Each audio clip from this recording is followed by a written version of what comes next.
అందరికీ నమస్కారం. ఆయుర్వేద ఆహార కార్యక్రమానికి స్వాగతం. మనకి ఏదైనా చిన్న అనారోగ్య సమస్య వస్తే దాన్ని వెంటనే తగ్గించుకోవడానికి రకరకాల మందులు వాడేయడమో లేకపోతే వాళ్ళు చెప్పినవి వీళ్ళు చెప్పినవి వినేయడమో చేస్తూ ఉంటాం. ఇవన్నీ కాకుండా మన ఇలా న్యాచురల్ పద్ధతులు అంటే ఆయుర్వేదం పద్ధతిలో గనక ఆహారం ఫాలో అయినట్లయితే అసలు అనారోగ్య సమస్య వచ్చే అవకాశమే ఉండదు. సో మన ఆయుర్వేద ఆహార కార్యక్రమంలో మన సీనియర్ ఆయుర్వేదిక్ డాక్టర్ శిరీష గారు మీ అందరి ఆరోగ్యంగా ఉండడం కోసం రకరకాల ఔషధయుక్తమైన ఆరోగ్యకరమైన ఉపయుక్తకరమైన రెసిపీస్ అన్నీ అందజేస్తున్నారు కదా.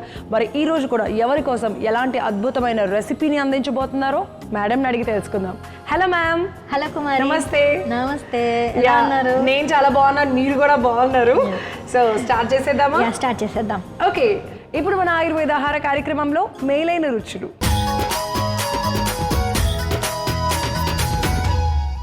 మేలైన రుచుల్లో ఎవరికి మేలు చేసేటువంటి రెసిపీని అందించబోతున్నారు? మనం ఆరోగ్యంగా బరువుని నియంత్రించుకోవడానికి ఇవాళ ఒక మంచి రెసిపీని తయారు చేసుకోబోతున్నాం. ఏంటి మ్యామ్ ఇంతకీ అది?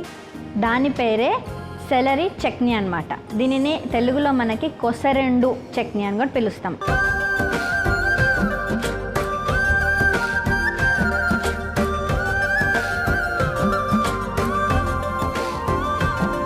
సెలరీ చట్నీ తయారు చేసుకోవడానికి కావాల్సిన పదార్థాలు: సెలరీ లీవ్స్, పచ్చిమిర్చి, ఎండుమిర్చి, ఆవాలు, జీలకర్ర, మినపప్పు, శనగపప్పు, వెల్లుల్లి, సైంధవ లవణం, చింతపండు, నూనె, కరివేపాకు. కావాల్సిన పదార్థాలు తెలుసుకున్నాం కదా, ఎలా తయారు చేయాలో జాగ్రత్తగా వినండి, ఎవరెవరు వాడాలో కూడా తెలుసుకోండి. సో మనం ముందుగా ఏం చేద్దాం? ముందుగా మనం ఏం చేద్దామంటే అసలు సెలరీ ఎలా ఉంటుందో కూడా చూపిద్దాం ఫస్ట్ ఆఫ్ ఆల్.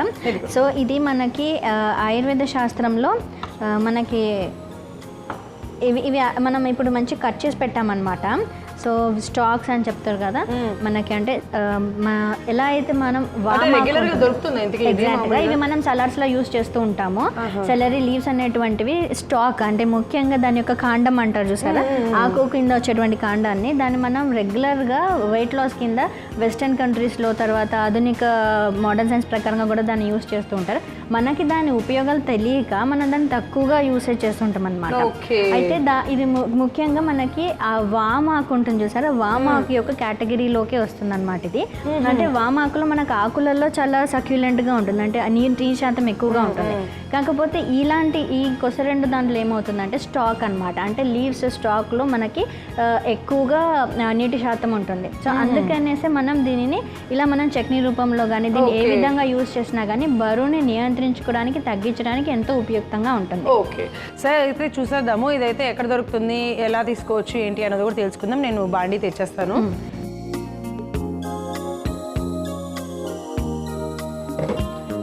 పచ్చడి అన్నారు కాబట్టి నేను ఇంకా జస్ట్ అది కూడా ఆకుకూరలు కాబట్టి చిన్న బాండీ తీసుకొచ్చాను, సరిపోతుంది కదా. స్టవ్ వెలిగించేస్తున్నాము. ఓకే, ప్యాన్ పెట్టేసుకున్నాము. నేను చక్కగా చట్నీయే తయారు చేసుకుంటున్నాం అండి. డైరెక్ట్గా రైస్లో కన్నా తినచ్చు, ఇక పొద్దున్నే దోశలు ఇడ్లీలు తినే అలవాటు చాలా మందికి ఉంటుంది అలాంటి వాళ్ళకి. సో అలాంటి వాళ్ళు కూడా పల్లి చట్నీ కాకుండా ఇట్లా తయారు చేసుకుంటే అటు మధ్యాహ్నం భోజనంలోకి ఇటు టిఫిన్లోకి రెండు విధాలుగా కూడా పనికొచ్చేస్తుంది అనమాట. నేను ఇప్పుడు నూనె వేసుకుందాం. మ్యామ్ నూనె ఎంత వేయాలో చెప్పండి. ఒక 2 చెంచాలు వేసేసుకుందాం. ఓకే, నూనె వేసుకున్నాము. సెలరీ చట్నీ సాధారణంగా ఇప్పుడు మనం వెళ్ళి ఇది తెలుగులో ఏదో అన్నారు కానీ కొసరెండు అంటే మామూలుగా మార్కెట్లో కొసరెండు అంటే తెలియదు, ఎందుకంటే ఇది కొంచెం రూరల్ లాంగ్వేజ్ అని చెప్పొచ్చు. కానీ వామాకు టైప్ లో ఉండేటువంటిదే, కాకపోతే ఆకులు చాలా పల్చగా ఉంటాయి, కాండం మాత్రం కొంచెం మొద్దుగా ఉంటుంది అనమాట. సో దానిలోనే నీటి శాతం అంతా అధికంగా ఉంటుంది. మనం సెలరీ లీవ్స్ అని అంటే మనకి ఎక్కడ ఆన్లైన్ లో కూడా దొరికిపోతుంది అనమాట. ఎందుకంటే ఇప్పుడు అందరూ డైట్ కోసం ఏవైతే వాడుతున్నారో దానిలో ఈ లీవ్స్ ని స్టాక్ ని కంపల్సరీగా యూస్ చేస్తున్నారు అనమాట. సో అందుకోసమని మనం వెయిట్ లాస్ కింద చాలా బాగా ఉపయోగపడుతుంది. ఓకే, సో ఇక నూనె కూడా వేడైపోయింది మ్యామ్. చక్కగా ఇప్పుడు దీంట్లో మనం ఆవాలు వేసుకుందాం. 1 స్పూన్ వేసుకుందాం. ఎంత? 1 స్పూన్ ఆవాలు. ఇది కూడా వేయండి దీంట్లో. 1 స్పూన్ మినపప్పు, 1 స్పూన్ శనగపప్పు, 1 స్పూన్ శనగపప్పు, జీలకర్ర 1 స్పూన్, జీలకర్ర 1 స్పూన్, పచ్చిమిర్చి వేసేద్దాము. సో ఇవి వేసేద్దామా? ఈ మొత్తం వేసేసేనా, ఎందుకంటే దీనికి సరిపోతాయి, 4 ఉన్నాయి కాబట్టి. ఎండుమిర్చి పచ్చిమిర్చి వేసేసుకుందాం. మనం లాస్ట్ పోపు వేసుకోవడానికి ఒక 2 ఉంచేసుకున్నాం, మిగతా వేసేసుకున్నాం. ఓకే, సో సో ఒక 2 ఎండుమిర్చి, అంటే మనకి ఆకుకూర కాబట్టి మరి ఎక్కువగా కారంగా కాకుండా సరిపడా అనమాట. ఒక 4-5 ఎండుమిర్చిని మధ్యలో చీల్చుకొని మనం ఇట్లా తయారు చేసి పెట్టుకున్నాము. అట్ ద సేమ్ టైం 2 ఎండుమిర్చిలు యూజ్ చేసుకుంటున్నాము, అవి కూడా వేసేసుకుందాం. సో ఇవన్నీ వేసుకుందాం. అలాగే వెల్లుల్లిపాయలు కూడా మనకి ఇదిగో ఒక 10 వరకు తీసుకున్నాము, అవి వేసుకుంటున్నాము. ఆల్రెడీ ఒలిచేసుకొని తోలు అవి కూడా వేసేసుకుందాం, మంచిగా వేగుతాయి.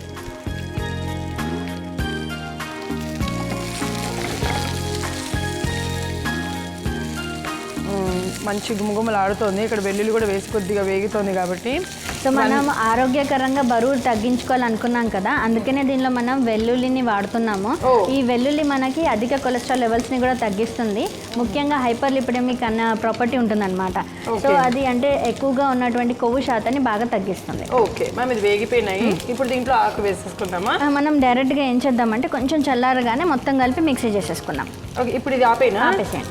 ఓకే సరే, అయితే దీన్ని కొద్దిగా చల్లారనిద్దాము. సో మ్యామ్, ఇది ఎలాగో చల్లారాలి కాబట్టి ఇది చల్లారే లోపు ఇంకా ఎవరెవరికి ఉపయోగపడుతుంది, ఎప్పుడు తీసుకోవచ్చు, ఎలా తీసుకోవచ్చు? దీన్ని మనం రోజు కూడా తీసేసుకోవచ్చు. ఉట్టిగా ఈ ఆకులని ఇట్లా మంచి కట్ చేసేసుకొని స్టెమ్ కూడా యూజ్ చేయొచ్చు.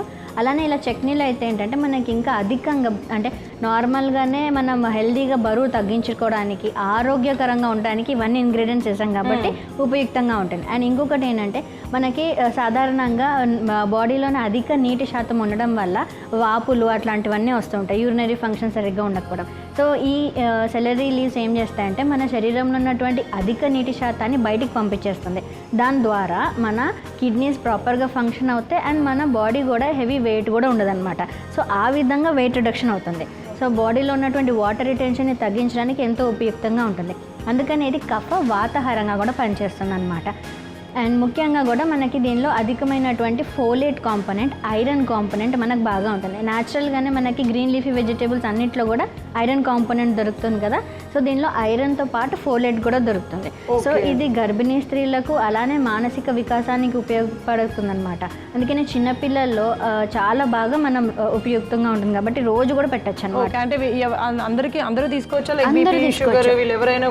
ఎవరైనా తీసుకోవచ్చు. ఇంకా డయాబెటిక్ వాళ్ళకి కూడా చాలా బాగుంటుంది, ఎందుకంటే బ్లడ్ షుగర్ లెవెల్స్ కూడా కంట్రోల్లో ఉంటాయి.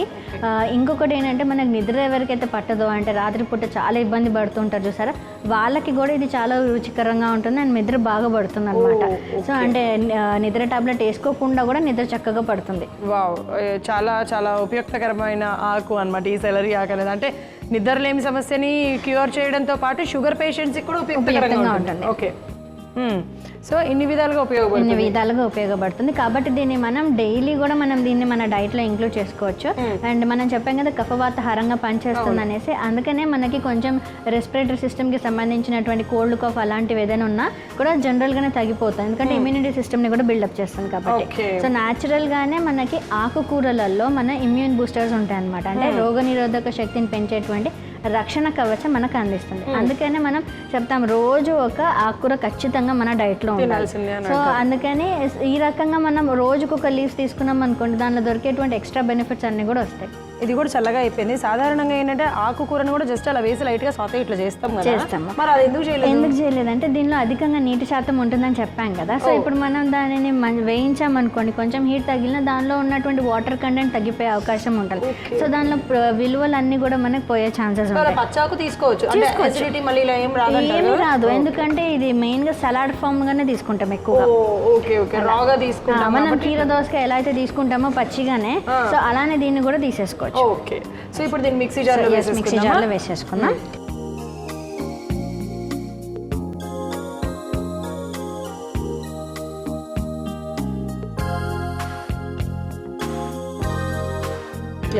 సో ఇవన్నీ కూడా మనం చక్కగా వేగించుకున్నాం కదా, ఇదంతా కూడా మనం మిక్సీ జార్లోకి తీసేసుకుంటున్నాము. దీన్ని అంతా కూడా వేసేద్దాం. ఈ ఆకు కూడా వేసేసుకుందాము దీంట్లోనే డైరెక్ట్, ఇంకా ఉడకపెట్టుకోవక్కర్లేదు. ఎక్కువ ఆకు లేదు కాబట్టి, అంటే మనం ఎక్కువ చట్నీ చేయట్లేదు, ఆకుకూర చట్నీ కాబట్టి ఇట్లా చిన్న మిక్సీ జార్లో అయితే పర్ఫెక్ట్గా సరిపోతుంది. ఎందుకంటే లైక్ మనకి మిక్స్ అయిన తర్వాత అది కొద్దిగానే అవుతుంది, ఎక్కువ అవ్వదు. స్టెమ్స్ కూడా వేసేద్దామా? ఇవి ఇంపార్టెంట్ ఈ స్టెమ్స్, ఎందుకంటే దానిలోనే నీటి శాతం అధికంగా ఉంటుంది కాబట్టి. సో సరిపోతుంది కదా. మనం కొంచెం చింతపండు కూడా వేసుకుందాం, కొంచెం లైట్గా, అంతే. ఇగోండి చింతపండు ఇలా సరిపోతుందా? సరిపోతుంది. సో చింతపండు వేసుకున్నాం, అలాగే తగినంత సైంధవ లవణం కూడా ఇప్పుడే వేసేసుకున్నాం.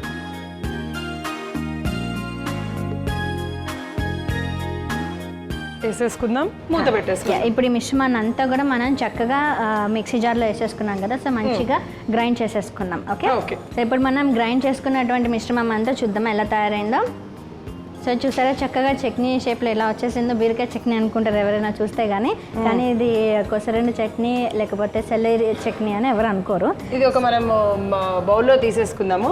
ఎస్, మనం బౌల్లో చక్కగా దీన్ని తీసేసుకున్నాం. సో ఈ లోపల నేను స్టవ్ ఆన్ చేసేసేనా? దీనిలో మనం పోపు కోసం స్టవ్ ఆన్ చేసేయండి.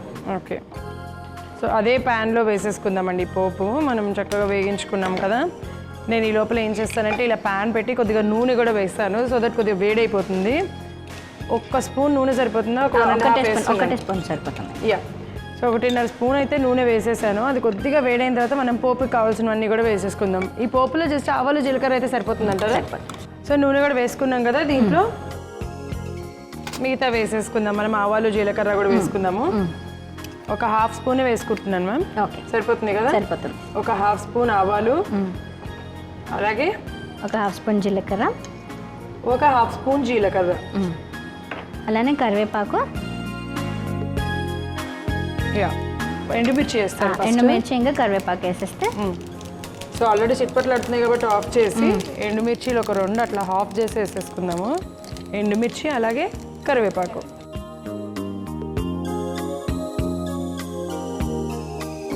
సరే అలా కలిపేసుకొని ఇప్పుడు పోపు దానిపైన వేసేసుకుందాము. సూపర్ ఉంటుంది చూడడానికి. అవును, సో చక్కగా గుమగుమలాడిపోతుంది. ఇది మనకి రోటీలో కానీ తర్వాత దోశ ఇడ్లీలోకి చాలా బాగుంటుంది. అన్నంలో కూడా చక్కగా నెయ్యి వేసుకొని తింటే చాలా రుచికరంగా ఉంటుంది. మనం అందరికీ కూడా ఇవ్వచ్చు, ఇది చిన్నపిల్లలు పెద్దవాళ్ళు ఎవరికైనా కూడా ఇవ్వచ్చు. ఓకే, సో ఇన్ని బెనిఫిట్స్ ఉన్నటువంటి సెలరీ చట్నీ, కొసరెండు చట్నీ రెడీగా ఉంది. సో చూసారు కదా, సెలరీ చట్నీ అంటే కొసరెండు చట్నీ అయితే మనం తయారు చేసేసుకున్నామండి. వీటి వల్ల ఎలాంటి ఉపయోగాలు ఉన్నాయో కూడా మేడం చెప్పారు. సో మరి ఇంత ఆరోగ్యాన్ని ఇచ్చే ఈ చట్నీ ఎలా ఉందో ఫస్ట్ నేను టేస్ట్ చేసి చెప్పేస్తాను.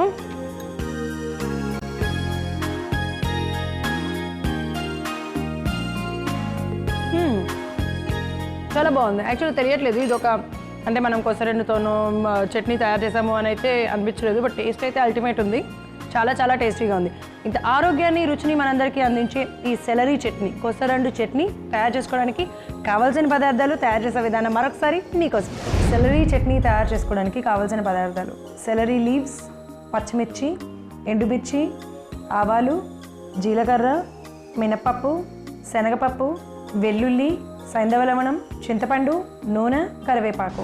సెలరీ చట్నీ తయారు చేసుకునే విధానం: ముందుగా స్టవ్ వెలిగించి ప్యాన్ పెట్టుకొని 2 చెంచాల నూనె వేసి వేడి చేసుకోవాలి. నూనె వేడయ్యాక 1 చెంచా ఆవాలు, 1 చెంచా మినప్పప్పు, 1 చెంచా శనగపప్పు, 1 చెంచా జీలకర్ర, పచ్చిమిర్చి, ఎండుమిర్చి, వెల్లుల్లి రెబ్బలు వేసి వేగించుకొని స్టవ్ ఆఫ్ చేసి మిశ్రమాన్ని చల్లార్చుకోవాలి.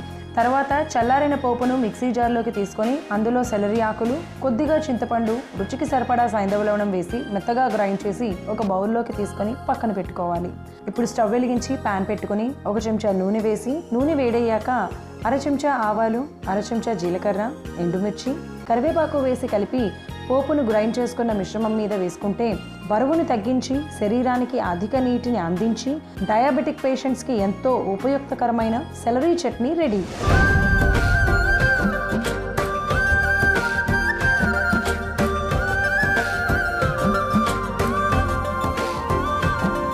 ఓకే, ఒక మంచి రెసిపీ చూసేసాం కదా. ఇప్పుడు మన ఆయుర్వేదాహార కార్యక్రమంలో ఆయుర్వేద చిట్కా.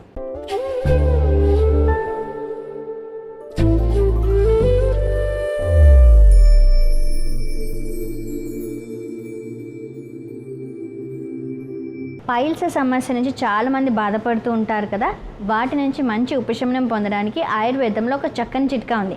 అదేంటంటే ఒక హాఫ్ గ్లాస్ కాకరకాయ రసం తీసుకొని దాంట్లో ఒక 1 టీ స్పూన్ నిమ్మరసం కలుపుకొని రోజు ఉదయం సాయంత్రం 2 పూటలు ఆహారం తీసుకున్నాక ఈ రసాన్ని తీసుకున్నట్లయితే పైల్స్ సమస్య నుంచి వాళ్ళకి చక్కగా ఉపశమనం కలుగుతుంది. కనీసం ఒక 3 వారాలు చేసినట్లయితే మోషన్లో రక్తం పడడం కానివ్వండి, నొప్పి కానీ చాలా వరకు తగ్గిపోతుంది. సో ఎవరైతే ఈ పైల్స్ సమస్యతో బాధపడుతున్నారో వారందరూ కూడా ఈ చిట్కాని పాటించండి, ఆరోగ్యంగా ఉండండి. ఇప్పుడు ఆయుర్వేద ఆహార కార్యక్రమంలో సంజీవని. సంజీవినిలో ఎవరికి సంజీవిని లాంటి ఔషధాన్ని అందించబోతున్నారు? సో నోటిపూతతోటి చాలామంది బాధపడుతూ ఉంటారు కదా, సో వాళ్ళందరికీ కూడా న్యాచురల్గా మనకి ఇంట్లో దొరికేటువంటి ఒక మంచి మొక్కతోటి ఒక చక్కటి సంజీవిని ఈరోజు మనం తయారు చేసుకోబోతున్నాం. ఓకే, ఏంటిది మ్యామ్ అది? అదే చామంతి ఆకుల కషాయం.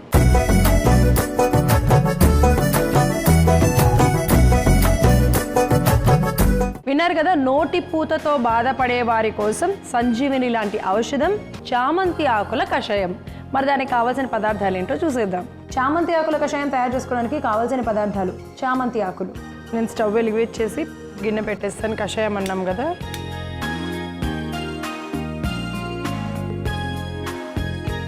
సో ఒక 2 గ్లాసులు నీళ్లు పోసేసుకుందాము. 1 గ్లాస్ సరిపోతుంది? 2 గ్లాసులు. 2 గ్లాసెస్. అంటే ఇది కేవలము ఇప్పుడు ఈ చామంతి ఆకులు అనేది నోటి పూతకి సంబంధించిన సమస్య అనేది క్యూర్ అవుతుందా, లేకపోతే ఇంకా వేరే సమస్యలు ఏమైనా కూడా తగ్గిస్తుంది? వేరే సమస్యలను కూడా తగ్గిస్తుంది, కానీ ముఖ్యంగా నోటి పూతతో బాధపడే వాళ్ళకి చాలా ఉపయుక్తంగా ఉంటుంది అనమాట. అది కూడా ఏంటంటే వెంటనే దాని ఉపశమనం కూడా కలిగిస్తుంది అనమాట. ఎందుకంటే అది హీలింగ్ ప్రాపర్టీ ఉంటుంది దాంట్లో, అంటే తొందరగా దాన్ని మాన్పు చేసేటువంటి ప్రాపర్టీ ఉంటుంది. అందుకని అది ఏమంటారు, మన ఆయుర్వేద శాస్త్రంలో దాన్ని క్లేదన్న ప్రాపర్టీ అంటారు. అంటే మ్యూకోజా టిష్యూ ఏదైతే రప్చర్ అయిపోయి ఉంటుందో, అల్సర్ వచ్చిందంటేనే అక్కడ డిస్టర్బెన్స్ అయినట్టు మ్యూకోజా టిష్యూ. సో దానిని రిపేర్ చేసేటందుకు ఆ సెల్స్ని మంచిగా అగ్రిగేట్ చేయడానికి ఈ చామంతి ఆకులు ఎంతో ఉపయుక్తంగా ఉంటాయి అన్నమాట. అండ్ ముఖ్యంగా దీనిలో విటమిన్ సి అధికంగా ఉండడం వల్ల మనకి నోటిపూత రావడానికి గల కారణాలు ఏదైతే ఉంటాయో, మూల కారణాలు, వాటిని కూడా తొలగిస్తుంది. సో ఇప్పుడు ఆకులు డైరెక్ట్ గా వేసుకోవచ్చు. ఒక 4 వేసుకోవచ్చు. 4 వేసుకుందామా? 1 2 3 4. యూజువల్గా నోటిపూత అనేది విటమిన్ సి తక్కువ ఉన్న వాళ్ళకి ఎక్కువ శాతం నోరు పూస్తుంది, లేకపోతే అలా అంటూ ఉంటుంది. కానీ దానికి చాలా రీజన్స్ ఉన్నాయన్నమాట. అంటే నోటిపూత రావడానికి స్థానికంగా కొన్ని కారణాలు ఉంటాయి, సార్వదైహికంగా కొన్ని కారణాలు ఉంటాయి. అంటే లోకల్ కాజెస్, సిస్టమిక్ కాజెస్ అని 2 ఉంటాయి అన్నమాట. సో లోకల్గా ఏంటంటే మనకి నోట్లో అల్సరేషన్స్ రావడానికి విటమిన్ సి ఒకటి తక్కువగా ఉండడం, ఎక్కువగా ఈ టొబాకో ఇవన్నీ నవలడం వల్ల దాని వల్ల కూడా రప్చర్ అయిపోవడము, లేకపోతే గ్యాస్ట్రైటిస్ అధికంగా ఉండడం వల్ల ఇట్లా కొన్ని కారణాలు ఉంటాయి అన్నమాట. నోటిపూత రావడానికి సిస్టమిక్ కాజెస్ కూడా ఉంటాయి అన్నమాట. అంటే మన డైజెస్టివ్ సిస్టమ్లో ఏదైనా ప్రాబ్లమ్స్ ఉన్నా, లేకపోతే దీర్ఘకాలికంగా రుమటైడ్ ఆర్థరైటిస్, వాటికి సంబంధించినటువంటి కొన్ని మెడిసిన్స్ వేసుకోవడం వల్ల సైడ్ ఎఫెక్ట్స్ వల్ల కూడా మన శరీరంలో అధిక వేడి వచ్చి దానివల్ల కూడా నోటిపూత వస్తుందన్నమాట. అలానే మన శరీరంలో నీటి శాతం బాగా తగ్గినప్పుడు, మనం బాగా వాటర్ తాగకున్నప్పుడు, ఎండాకాలంలో కూడా మనకి నోటిపూత వచ్చే ప్రాబ్లమ్స్ వస్తుంటాయి. అలానే హార్మోనల్ ఇంబ్యాలెన్సెస్ ఉన్నప్పుడు కూడా మనకి నోటిపూత వస్తుంది అనమాట. సో ఇన్ని కారణాల వల్ల కూడా నోటిపూత వస్తుంది. సో ఏ కారణంతో వచ్చినప్పటికీ కూడా ఆ నోటిపూతను తగ్గించడానికి ఈ చామంతి ఆకుల కషాయం మనకి ఎంతో ఉపయుక్తంగా ఉంటుంది. ఓకే, సో సరిపోతుందా? సరిపోతుంది. స్టవ్ ఆఫ్ చేశారు. ఇది ఏ టైంలో తీసుకోవాలి, ఎంత తీసుకోవాలి? అందరూ తీసుకోవచ్చు లేదా? అందరూ అంటే ఎవరైతే నోటిపూతతో బాధపడుతున్నారో ముఖ్యంగా వాళ్ళు మాత్రం కనీసం ఒక 10-15 రోజులు, అంటే ఆ నోటిపూత తగ్గేంత వరకు కూడా పరగడుపున ఈ కషాయాన్ని తాగాలన్నమాట. అంటే వేడివేడిగా ఉన్నప్పుడు కాదు, కొంచెం గోరువెచ్చగా అయినప్పుడు తాగేసేయాలి. డైరెక్ట్గా ఇట్లనే తాగేయాలి. 10-15 రోజులు వాడితే వాళ్ళకి చాలా ఉపశమనం కలుగుతుంది. రెగ్యులర్గా కూడా దీన్ని, అంటే మనం ఇమ్యూనిటీ మెయింటైన్ చేయడం కోసం, విటమిన్ సి రావడం కోసం మంచినే వేయాలి. అంటే వారానికి 1-2 సార్లు అట్లా తీసుకోవచ్చు హెల్దీగా ఉన్న వాళ్ళు. ఓకే, సో ఇప్పుడైతే మనం పోసేసుకుందాం. మామూలుగా అయితే వడపోసుకోవచ్చు, బట్ ఇది వడపోసుకోవాల్సినంత అవసరం లేదు, ఎందుకంటే జస్ట్ పెద్ద పెద్ద ఆకులే కాబట్టి. సో చూసారా ఎంత చక్కగా గ్రీన్ కలర్గా ఉందో. మనకి ఇది డీటాక్సింగ్ ఏజెంట్ లాగా కూడా పనిచేస్తుంది. ముఖ్యంగా ఆయుర్వేద శాస్త్రంలో ఇది పిత్తశామకంగా పనిచేస్తుంది అనమాట. చామంతి ఆకులు ముఖ్యంగా నోటిపూత అన్నాం కాబట్టి, సో అధిక పిత్తం వలన మనకి అల్సర్స్ అవన్నీ ఫామ్ అవుతాయి కదా, సో వాటి తగ్గిస్తుంది కాబట్టి పిత్తశామకంగా పనిచేస్తుంది. అలానే కూడా మనకి ఇమ్యూనిటీని, అంటే రోగ నిరోధక శక్తిని కూడా పెంచుతుంది అనమాట. ఓకే, సో ఇది ఎంత ఎంఎల్ తీసుకోవాలంటే ఒక గ్లాస్ తీసేసుకోవచ్చు మనం, సాయంత్రం ఎనీ టైం తీసుకోవచ్చు. ముఖ్యంగా ఇలాంటివన్నీ కూడా పరగడుపున తీసుకున్నట్లయితే, అంటే ఎంటీ స్టమక్లో తీసుకున్నట్లయితే అల్సర్స్కి సంబంధించినవి, అసిడిటీకి సంబంధించిన మెడిసిన్స్ ఏవైనా పరగడుపున ఎంటీ స్టమక్లో తీసుకుంటే దాని యొక్క ఎఫెక్టివ్నెస్ అధికంగా ఉంటుంది. సో ఇన్ని ప్రయోజనాలు ఉన్నటువంటి చామంతి ఆకుల కషాయం రెడీగా ఉంది.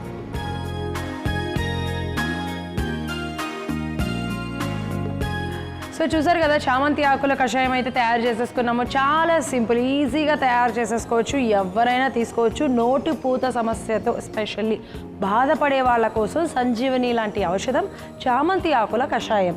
దీనికి కావాల్సిన పదార్థాలు, తయారు చేసే విధానం మరొకసారి మీకోసం. చామంతి ఆకుల కషాయం తయారు చేసుకోవడానికి కావాల్సిన పదార్థాలు: చామంతి ఆకులు. చామంతి ఆకుల కషాయం తయారు చేసుకునే విధానం: ముందుగా స్టవ్ వెలిగించి 2 గ్లాసుల నీళ్లు పోసి వేడి చేసుకోవాలి. నీళ్లు వేడయ్యాక 4 చామంతి ఆకులను వేసి బాగా మరిగించుకోవాలి. తర్వాత స్టవ్ ఆఫ్ చేసి గ్లాసులోకి వడపోసుకుంటే నోటి పూతను తగ్గించే చామంతి ఆకుల కషాయం రెడీ.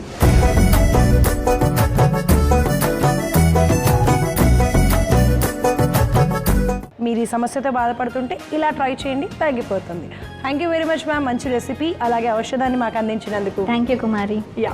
సో మీ అందరూ కూడా తప్పకుండా ఫాలో అవుతారని అనుకుంటున్నాను. ఆరోగ్యంగా ఉంటేనే దేన్నైనా సాధించగలము. వచ్చే ఎపిసోడ్లో మరిన్ని ఆరోగ్యకరమైన, రుచికరమైన రెసిపీస్తో మేమిద్దరం మీ ముందుంటాం. అంతవరకు చూస్తూనే ఉండండి ఈటీవీ అభిరుచి.